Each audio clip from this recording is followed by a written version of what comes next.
coming from the East Coast where people pleasing was my worst trait.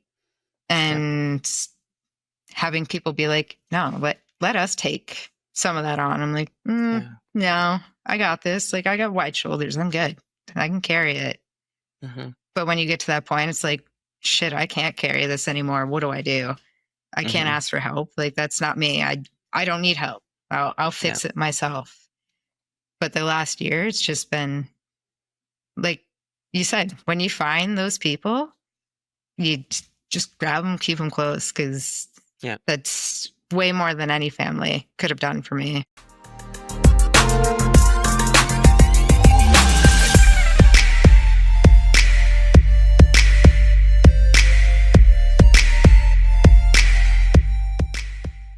We are live with our next episode of Unbreakable. Welcome back, listeners and watchers. And hey, Josie, how's it going? Not too shabby.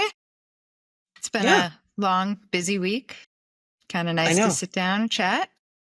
I feel that in my bones. It's the week after competition is always a hard one as you're regulating and coming back. And hey, I mean, the competition, let's do a little recap. Your shelf. Crazy hectic couple weeks. Yeah. Oh man. We were, I was in Houston for a week for work, and then I was in Dallas for a week while I peaked and then competed. And actually that's where we recorded with Dr. Ruth was, while I was in my shit ass Airbnb. And, the guy actually sent me an email and he's like, would love your 5-star review. And I'm like, what part of this should have a 5-star review? Like, I mean, it smelled weird. That's a whole thing. Like, it smelled weird from the moment I walked in. I can smell it through the video. So it was like Night of the Living Dead trying to get in there because there was so many homeless people running around. I was terrified. I didn't know where to park. And then I get in there and it is like one of these like weird, unfinished, like you're living in a warehouse kind of thing. And I'm like, okay, I can get on board with that. It's kind of trendy, whatever. But then I'm like looking for anything to prepare food and things of that nature. They had one frying pan and it was this big. They had 3 forks. They had 1 butter knife, 3 glasses, 2 coffee mugs. The coffee mugs both had chips in them where I would put my mouth.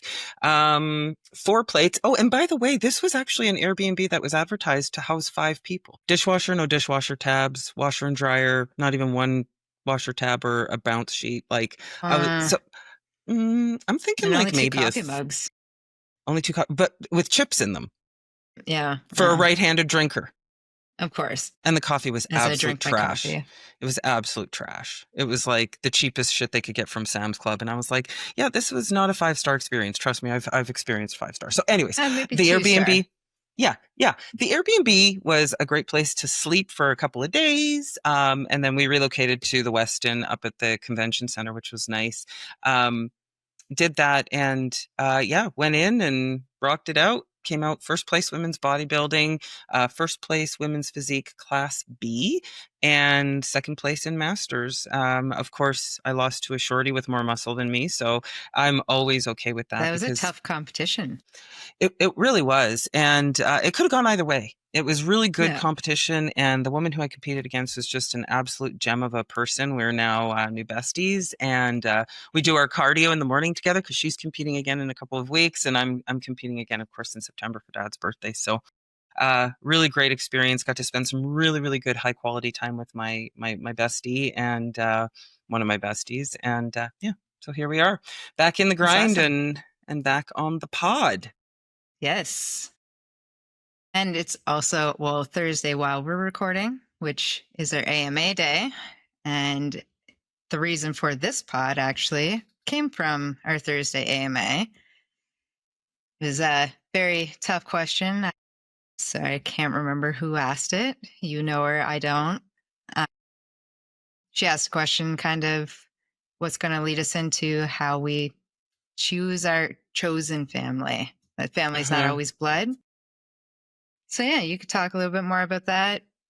We got some crazy stories. We got some tips to kind of help you guide your way through there. Either you're going through it or you went through it.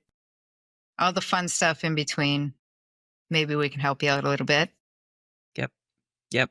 Yeah, it was my good friend Lauren, and she had asked a question about how do you cope with it when your parents just don't show up for you?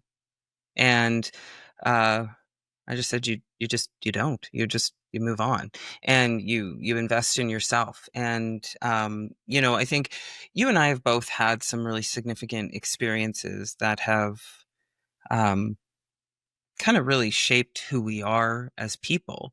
But what's interesting is I didn't know so much of your history and you didn't know mine. And then all of a sudden we're working together on this Unbreakable project. And it's like, I think My I've said it to you story, like your story. 700 times. I was like, are we the same person? Because I kind of feel like we are, So, I think chosen family, this is a really good conversation. We're in a time where things are tough. People are struggling, and I think families are messy. And when we look at things like orientation, when we look at things like even political divides across families, I've worked with a number of people who have left religion, right? And so these are profound moments in our lives where we stand up and we say, I'm not interested in this anymore. This doesn't define me. I can't align to this. My value system is being violated. You're not treating me well. I don't like how you're showing up and what that's doing to me as a person. I tell people all the time, this is my experience. This is mine. This is Kait's experience. And I'm going to live the life that I want. I wake up and I do something called whatever the fuck I want every single day. And we might have to censor that, of course. Too. It's so freeing, but it's also really, really scary. So I want you to talk to me a little bit about your wall. When did you hit that point where you just went, WTF? This is not what I want. I mean, it's taken me 35 years to get to this point. I think my biggest moment of, okay, I'm done with this. My stepdad, he struggled with addiction. And he got really sick last year. Kind of, didn't want to come out of his room. I'm a recovering addict. I know what it's like to be in that spot. Unfortunately, he passed away. But during that time, I always seemed to be the target. Like, not just with him, but my mom was having a hard time dealing with this type of addict and coming back and forth to me. And everyone needs an outlet. That's not what I'm complaining about or saying anything bad about. But I would go there and it was just, I was a punching bag. And I'm like, I've been a punching bag my whole life. I'm over this part. Yeah. And unfortunately, my dad passed away. And it was like instantly, okay, so you hated him. Why are you grieving? I'm like, that was still my dad though. Like, you can't tell me I can't grieve. And you don't get to tell other people that I hated the man and wanted him to die. And instead of my family coming to me and being like, oh, we heard these things. Can we be adults and talk about it? None of that happened. It was, they just kind of threw me to the side. I was the bad person. And I finally was like, you know what? I am not opening a door anymore to try and fix this. This has been an ongoing thing for years. And I have really good friends. I can't deny that. I also grew up in a Roman Catholic church where family is, you don't break that. Like, you don't disrespect your mom or your parents. You don't talk down to your elders. Yeah. So I kept that for the longest time in my life. I've had shitty, uncles that's done some shitty things, and my family would still continue to talk to them. My biological father, kind of same thing. It was a shitty situation there too. And everyone just kept talking to them and be like, oh, forgive them because they're your family. That's your mom. That's your dad. That's your uncle. It just had to stop because at this point in my life, it's it's not helping me at all, whether or not I pick up the phone and be like, okay, let me explain what you might have heard. Maybe I can change your mind. I don't believe you could change anybody's mind. They've already made that decision, whether or not you have the chance to tell your side of the story. And they showed that instantly. Absolutely. And, I think the thing here is also that, I believe that you have gone out into the world and you have done things beyond what, small town Nova Scotia told you you could do, right? And I know that I've also done that. And as you do that, the world insists more of you. Because when you break out of everything that you know, the first thing that happens is you get feedback from the world. And the world says, no, whether you don't get to behave. Yeah. Hey, small town Nova Scotia, sit down. That's not how we behave here. Hey, Yukon, that's not classy. Right. Yeah. And once you start to receive that feedback, the beautiful part of feedback is this. You have choice with it. And I coach my clients to this all the time. Feedback is beautiful because you have choice. And with choice comes invitation. You get to choose to accept or reject the feedback. And when the world tells you, hey, small town Nova Scotia, that's not how we behave, and you reject it, then you get rejected by the society. And you go, 100%. I don't like that. And so you learn and you adapt and you grow. And so what inherently happens is your resiliency changes, your attitude changes, your behavior changes.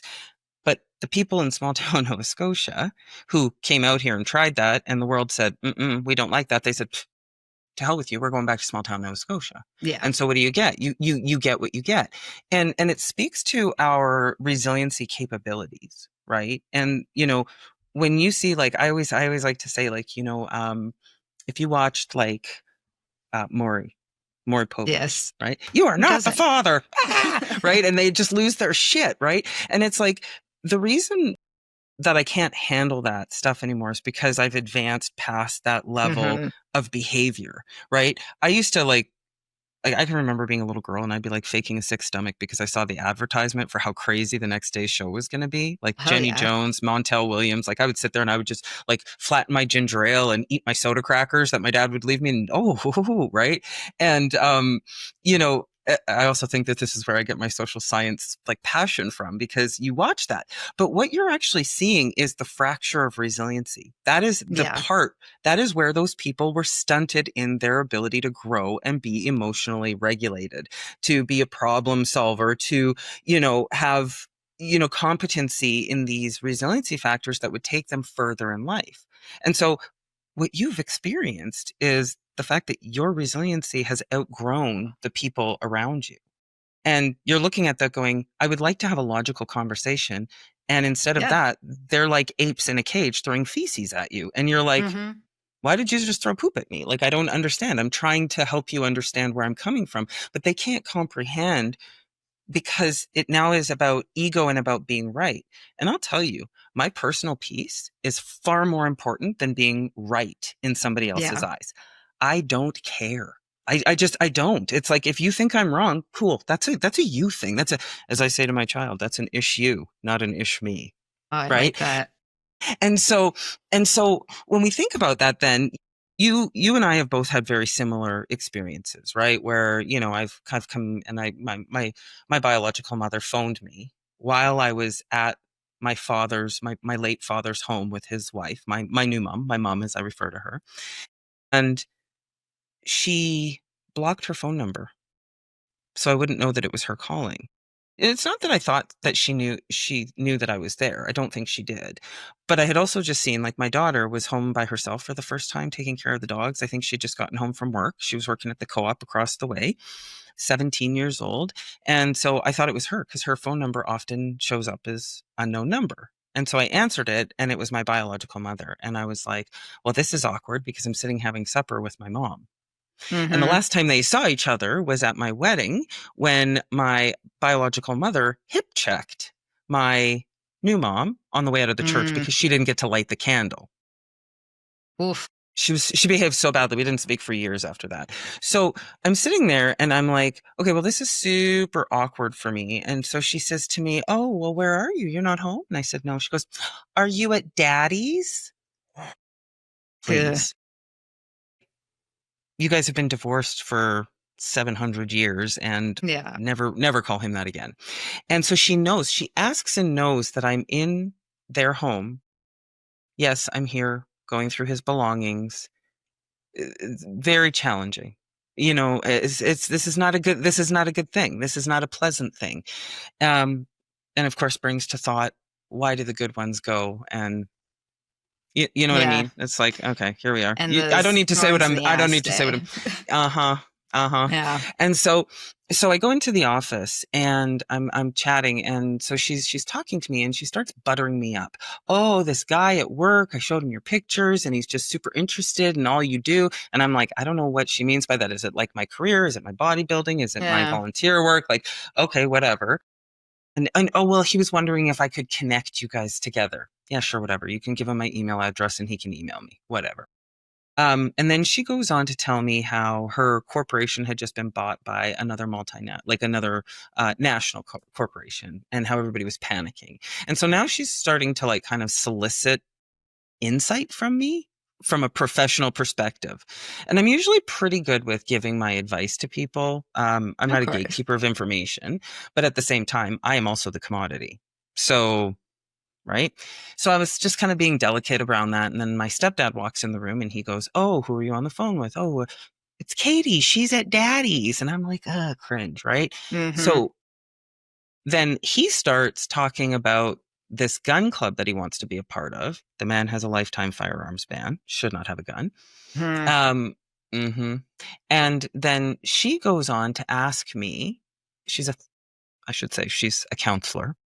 So she went and became a counselor after she got clean from drugs and alcohol. And, it's just education became the next thing she was addicted to. And then it became religion. So, whatever. I mean, it is what it is. This is a behavioral thing. And so I guess I should also say that, like, during COVID, one of the things that I would do for all of my parents, including my in-laws, my mom and my dad, all of them, is I would have things shipped to their home. Right. So for this particular, my biological mother and her husband, I would ship them cleaning supplies. That was what was helpful to them. To my parents in Manitoba, my dad was like stoked about, I think it was like the lime Gatorade, and he couldn't find it for anything less than $3 in his community. So I was shipping it in from like Winnipeg, right? And then I would send in like, he had hard of hearing. So I one day surprised him with like a little hearing aid. We would send weird MCT oils to Aaron's families. And you know what I mean? Like, so it's just like, it's the little things that we could do that we could take care of them. Yeah. So once COVID ended, it was like, okay, everybody's kind of on their own again. Dad passed away. We're not sending shipments of Gatorade Zero or anything like that. So she says to me, well, work won't give me a DSM-5 because I'm a counselor, not a therapist. But I believe that if I had access to one, I would be able to help my clients a lot better.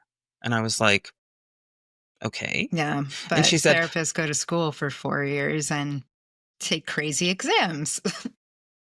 Exactly. And so I was like, well, okay. So I'm kind of like, where's this going? She goes, so I looked it up on Amazon and it's only $170. And you could have it shipped right to my house. And I mean, I guess I could try and pay you back. I mean, she was in a financial situation. She asked me for $20,000 the year prior to pay off student loans. Listen, I've been paying your student loans off as a taxpayer for years, but no, I'm not doing that. And she goes, but I don't know how I would, I mean, $20 here or there. And I was just like, oh, okay. So as per the norm, you're not calling to check in on me. You're not calling because you want something. Exactly. Yeah. And it was crazy because she had this nickname for me, Schnooky. And so whenever she would text me, it was, hey, Schnooky, I can't afford groceries. Hey, Schnooky, how's it going? Never asks about the grandchild, right? So for me, I looked at that and I was like, okay, this is like the straw that broke the camel's back. I'm in an emotionally, psychologically vulnerable state. She is a counselor who understands and knows what she did and what my dad had to do in order to recover from that and to raise me to be the person that I am. I'm in the home with my stepmother of that man, with my mother, my mom, my mama bear. And you have the audacity to ask me to buy you a gift? What?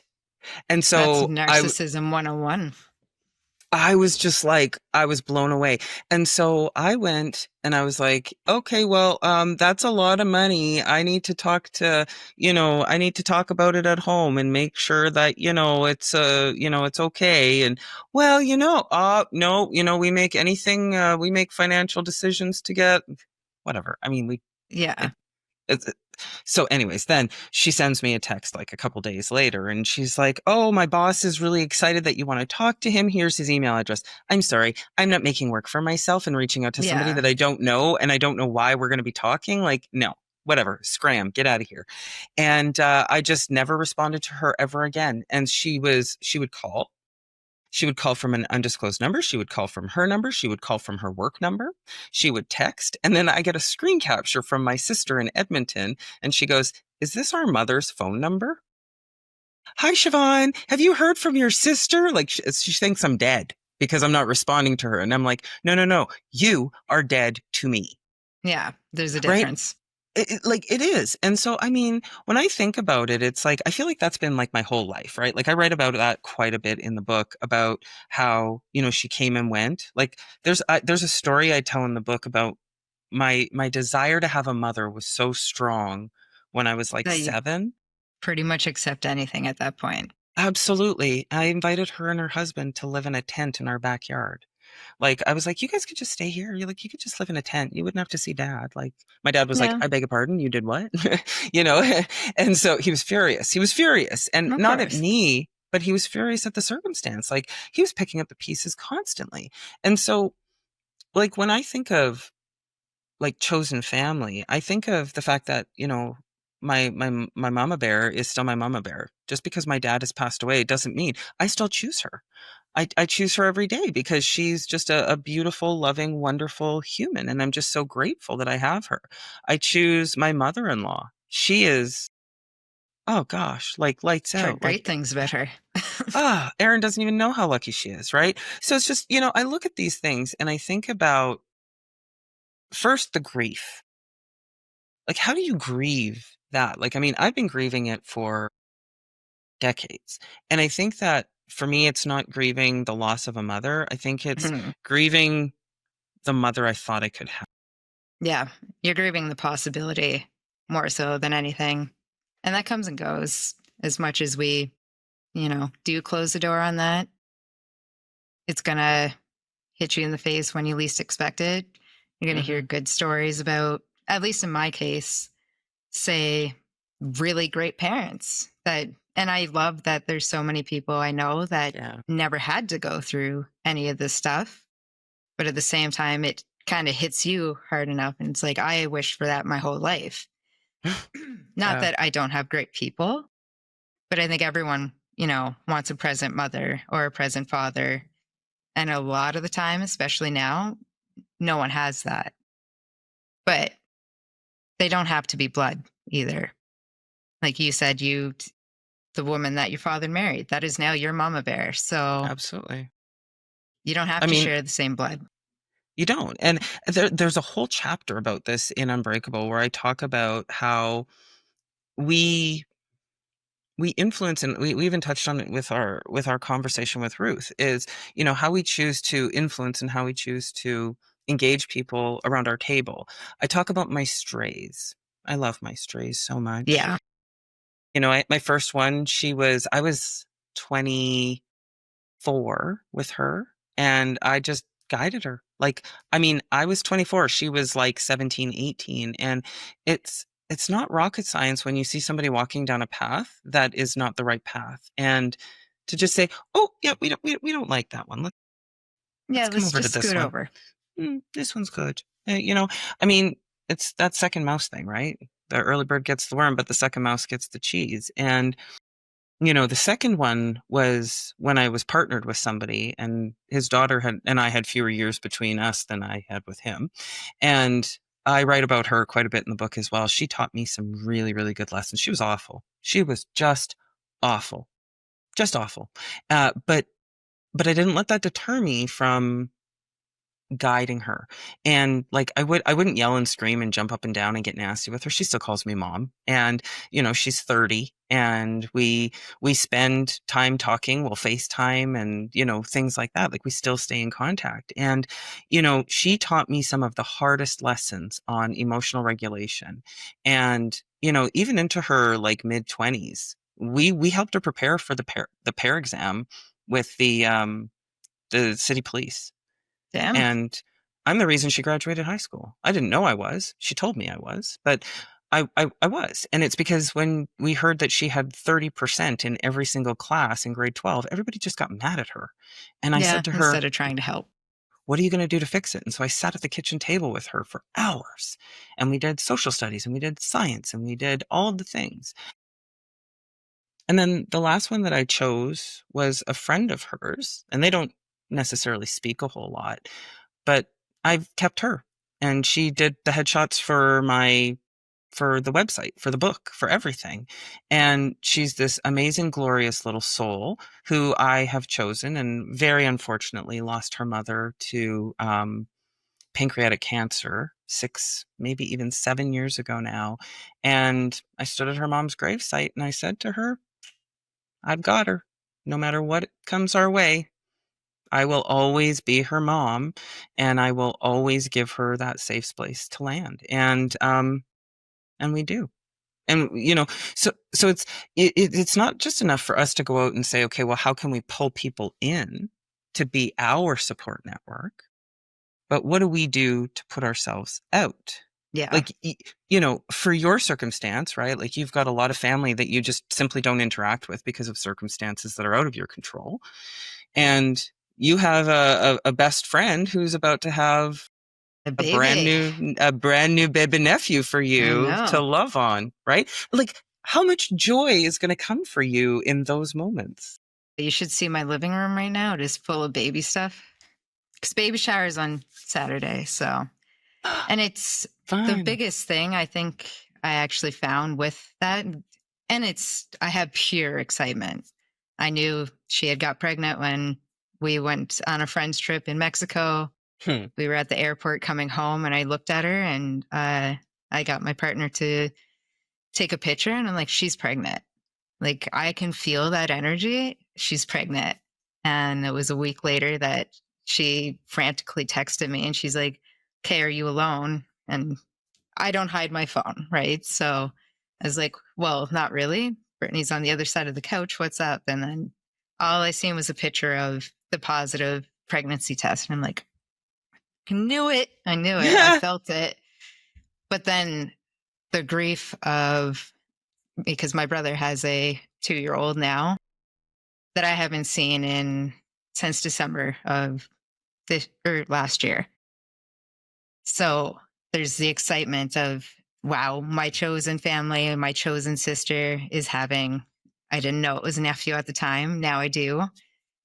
This is so exciting. This is what I've been waiting for since we became friends 20 years ago. But I'm like, I still have that nephew that he's not going to get to know me because of his parents' choices to follow someone else's story and not ask the questions or say that they're emotionally regulated or they do the therapy and stuff like this. And okay, if you're doing all these things though, you would know to sit down and have an adult conversation.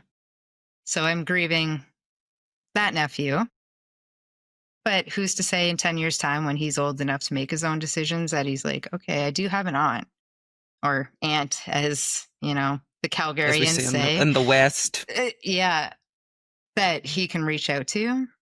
Mm-hmm. But I can't take, my nephew that's coming from my bestie and be like, oh, well, I'll just love him a little bit until my other one comes. I had to talk myself through that I do get to choose my family. And it sucks. It's going to suck to lose your family or have to walk away from toxic stuff. Mentally, it's exhausting to just be like, oh, I'll wait for them to reach out to me. Or maybe I'll just send that message to try to fix it just so I can see my nephew. But it's like what you said earlier. It's not worth your mental health to keep stepping on eggshells or not knowing what the next fight is going to be about or what I did wrong this time to get ignored or whatever else. But then get a call the next week being like, hey, can you help me build a shed? I was a carpenter. So I get a lot of these ask, lay new flooring in my house or whatever else. But then the next week you're mad at me again.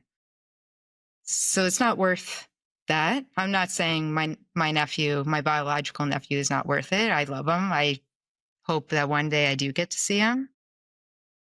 But I need to take all that negative energy and pour it into this baby that's going to be born in October, right before Halloween.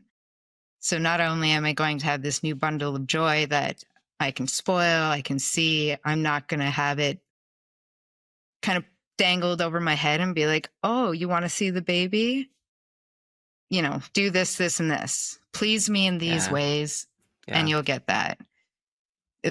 If anything, I think my bestie will just throw the baby at me and be like, I need a break. Can you take him for a week? And I'll be like, yeah, this is fine. And that's the kind of relationships people need. Is you shouldn't have to do something to get something. Not in a family dynamic. Yeah. You just want to enjoy each other's company. There's no give and take. Well, there is, but I mean, but it's not. We're not keeping score. We're not keeping score. Yeah. It's not a tally sheet. So no, that's exactly it. That's exactly it. And I think our relationship is a really great example of that, right? And I say that because you and I have always kind of been. We kind of travel in similar circles. I think we've been Facebook friends for like a decade or more, like a long 13 time. Years. Right. And so I think we just had our 13th year anniversary. But it's like, we've never really meshed. And then all of a sudden you're like, your vibe was just like, oh, this chick wrote a book. Hey, you're going to need social and website and all these different kinds of things. And so, we have become like, there's not a day that goes by that we don't talk now. Yeah. Like at all. Yeah. And it's not always and I'm like, what am I telling Kait today? Yeah. What am I asking and I'm about?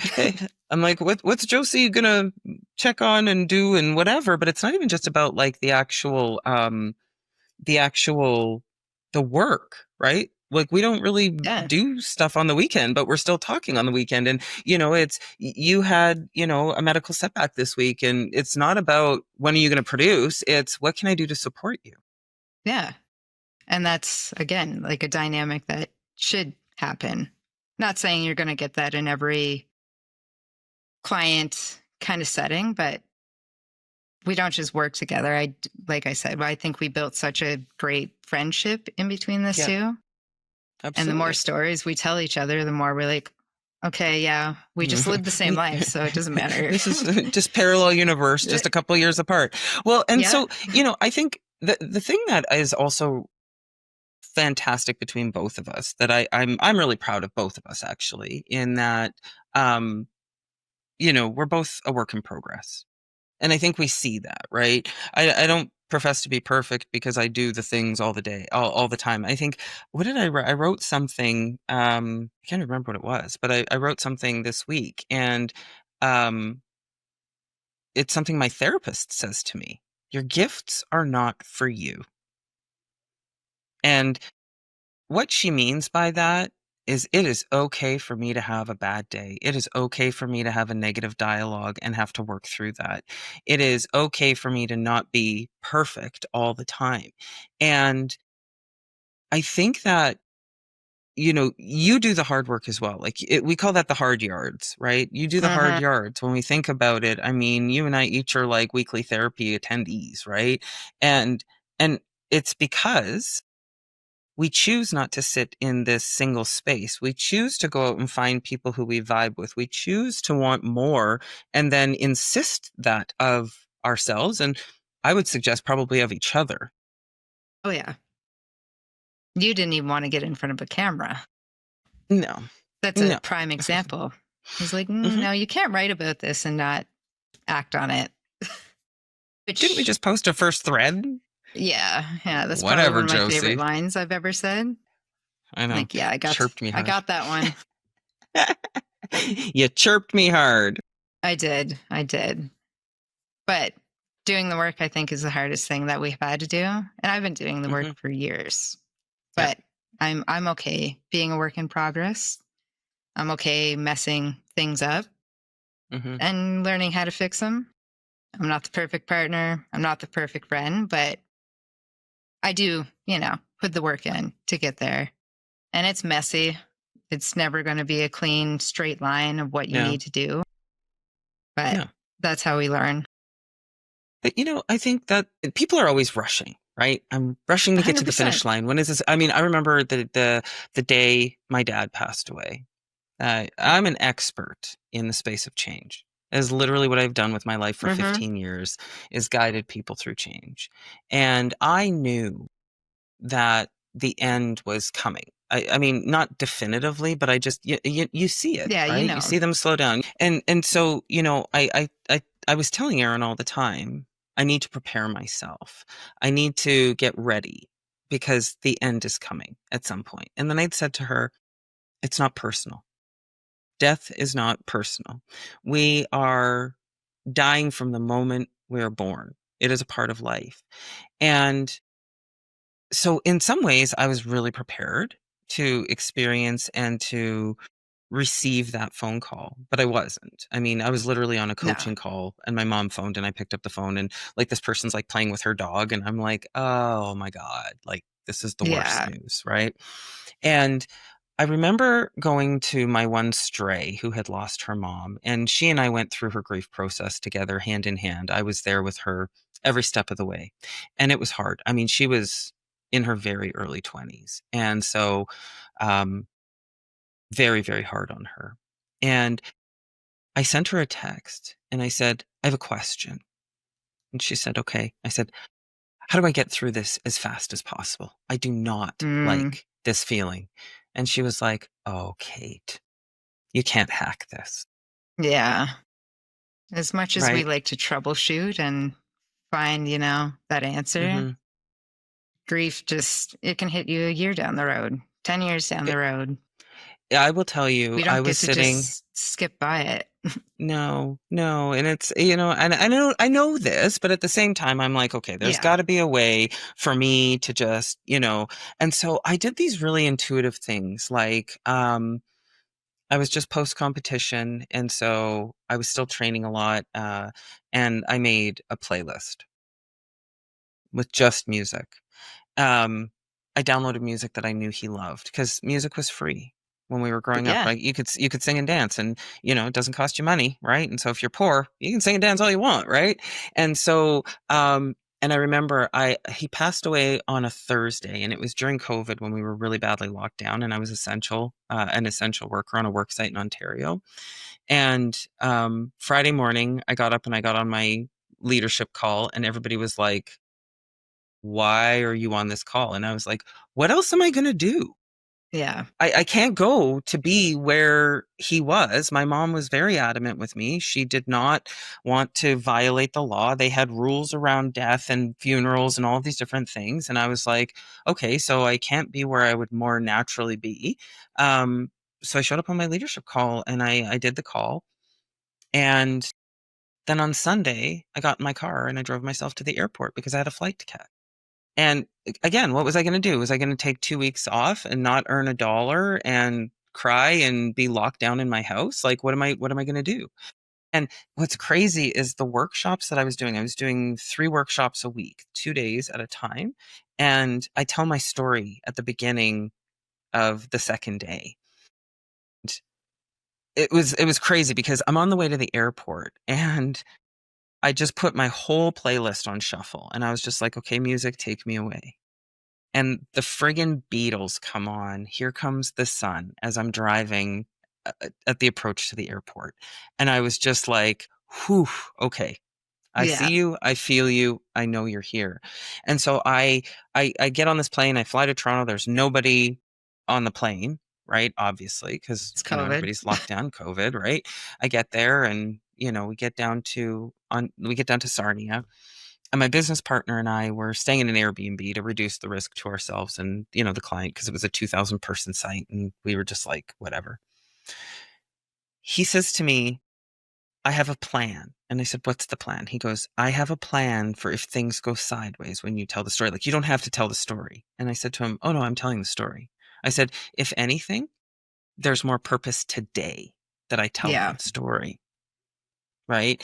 And, it was that point where you turn inside of yourself and you find the people who lift you up and support you and sustain you and give you the space to be messy.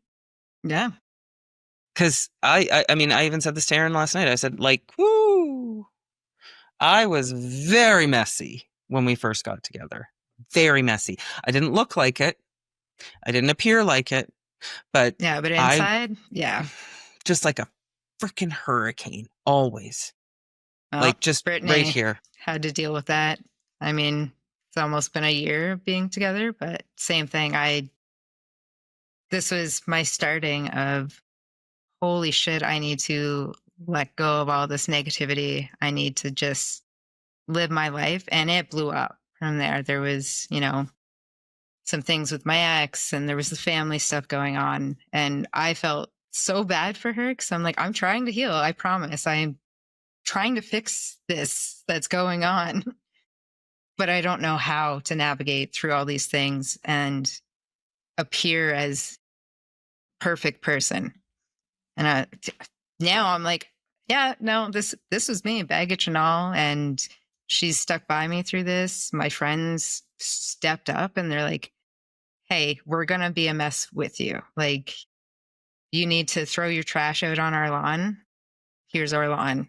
We'll clean it up. We'll help you with that. Beautiful. And I'm like, this is weird to me, being like the people pleaser and coming from the East Coast where people pleasing was my worst trait. And having people be like, no, let us take some of that on. I'm like, no, I got this. Like, I got wide shoulders. I'm good. I can carry it. But when you get to that point, it's like, shit, I can't carry this anymore. What do I do? I can't ask for help. Like, that's not me. I don't need help. I'll fix it myself.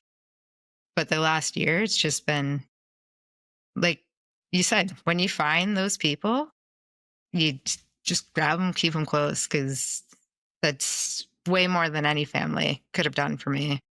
Yeah. But my chosen family, I'm here, and my therapist, I'll give her a shout out too. Yeah. Because she's helped me through some very messy situations. And even if therapy is not for everyone, find someone to kind of help you through that mess. I agree. We're all very messy people. We are. People are messy. I tell people that all the time. And it's not just, I mean, we all have something. Like nobody has a life that's absolutely perfect. Right. And, I was explaining this to somebody just yesterday is, you've almost got two areas that you kind of move through as you are going through your process. And I have a whole section on this in section 3 called This is the Science. And we talk about Freud versus Adler. And Freud's early, inception of thought was that we are how we are because of what we've experienced. And he is not wrong. We have, I mean, that's what triggers us, right? So when you get triggered by something, you get triggered because something inside of you has just flicked a switch and it is like, holy shit, I didn't like that. You made me think of something that made me feel really bad. And this is my instant response. My response is iron walls and absolute fire. Like, I will lock you out and I will get you before you get me person. That is it for me. Right. And that's vile. Like when it happens, it's not good. And I'm the very strong silent type. Yeah. If I'm silent and the face doesn't change. Yeah. I can get silent, but I rage. Right. And it's an energy thing. You feel it coming off of me. Like it's just fury. And, so those things I know about myself, right? I also know that it's taken me a long time to learn emotional regulation and all of those different things because of feedback. And it's not because people are telling me something, it's because of experiences that are coming back. And so I'm intelligent enough to know that if I do this and I get a response that I'm like, that probably wasn't great, I should probably do something about that, right? And so what happens, I think, and I do say this, like, I think I'm a bit of both. Like, I think we start out as Freud, where we're like, okay, this is what's happened. This is why I am how I am. And this is just how I'm going to be. Cool. No, the last part, not my thing. Doesn't work. No. Me neither. But then what happens is if you move over and you look at Adler's theory and his thought process, Adler's thought process is, what's happened to you has happened to you. You cannot change it. Now it is a choice of how you choose to use it, right? And so I am how I am, but it's also a choice. And so if we go back to thinking about invitation, we go back to thinking about receiving feedback, and we think about how we use our experiences. What are we doing to take our experiences and use them in a way that is meaningful to us? Not necessarily, like, I'm not saying go out and everybody needs to write a book talking about, their personal journey, because, for me, Unbreakable didn't start out as a memoir at all. It started out as a business leadership book, and it evolved because I can't be effective without talking about how I got here, right? I am the way I am because of what I've experienced. But I also choose to use my experiences not to dwell, because I can't. That trauma is never leaving. I will always have the things that happened to me in my past. They'll never go. And all it's doing is depleting your energy at that point. Bingo. Well, but then you look at your reticular activating system. And so if I am the things that I am, and this is all I am because of what I've experienced, and I'm just standing on a pile of shit, then what do you think my brain is going to do? It's just going to filter out anything that doesn't associate to the pile of shit. But if I say to myself, I am how I am, but I can use it with purpose, and I can be a dignified individual, and I can bring a voice to people, and I can teach people, and I can help people, and I can do all of these things over here, then what do you think my brain is going to do? My reticular activating system is going to be like, yes, you are Wonder Woman. Get out there and go and do the good things. And then you surround yourself with chosen family and people who lift you up and who validate the voice of choice. Lights out. Yeah. Unstoppable. It's game changing. Absolutely unbreakable. You are. That was always my biggest thing. East Coast people are very big on the whole, this is just the way I am. Yeah. But like you said, that's trauma doesn't define you. Yes, it can shape you biologically. Our bodies hold on to trauma in many different ways, but that doesn't mean we have to be a shit person back, or we grew up in addicts. In my case, that was kind of my go-to when I was hurting and I wanted to numb myself. But that's what I learned. That's how people do it back home. Coming out of that, I'm like, okay, yes, I went through some trauma. I've had a shitty childhood. I've had a lot of shitty experiences in my adulthood. I've went through a 6-year addiction and just decided one day, hey, no, you know what? I'm done being like this. Like, yeah, it feels good to be numb. It feels good to not feel at this point, but I don't want to not feel anymore. Yeah. Closure is another thing that I kind of chased, and you don't need closure from other people. You don't need to hear their side of the story. You don't need an end. You can create your own closure. And I think that was my biggest winning point in my life so far, is I can give myself closure. Like, I lost my grandmother when I was 13. I kind of helped her through that whole thing. She had COPD, so walked around with a oxygen tank, and I can remember being 6, 7 years old and bathing her and, helping her in the bathroom and stuff. So when she passed, I wanted the closure so bad that I didn't talk for 4 months. I didn't say a word, not in school, not to my friends, not to my family, nothing. Like, my world got tipped upside down. And even then, I kind of realized, I'm like, okay, I can't talk to her physically and be like, why did you go now? Like, why did you leave me here with this chaos and, the crazy family? brother had come along at that point. He was a couple years old. I had a new stepdad, and it was just one thing after another. But at 13, even then, I was like, but I can create that closure. Yeah. She doesn't need to say the words to me. My mom left at 15 to come out here west with my brother and my stepdad. Again, I almost didn't talk to her for 8 months because I was like, how could you leave your 15-year-old daughter on the East Coast and just take off and do this whole new life in the West Coast? And I chased that closure over and over. And she's just like, oh, well, you didn't want to come. The blame was changed to me. Yeah. And I'm like, I'm 15. What was I You're supposed to do? You're I'm making a adult teenager. decisions. I had friends Yeah. here. Yeah. Yeah. I shouldn't have had to be the adult. Yeah. So Tell me to again, pack my shit and get in the back of the car. Yeah. It's not a choice. Yeah. Like, parent. Mm-hmm. And then again, I created my own closure for that. There's been some things, obviously, that's happened since I was 15. I'm 20 years older than that now. But even this time around, it was, my dad passing away, and we really did have a tough year, like between him and I before he passed. It was fighting with someone that wasn't there anymore. The man I knew disappeared with the alcohol. So the day he died, it was like, where's my closure?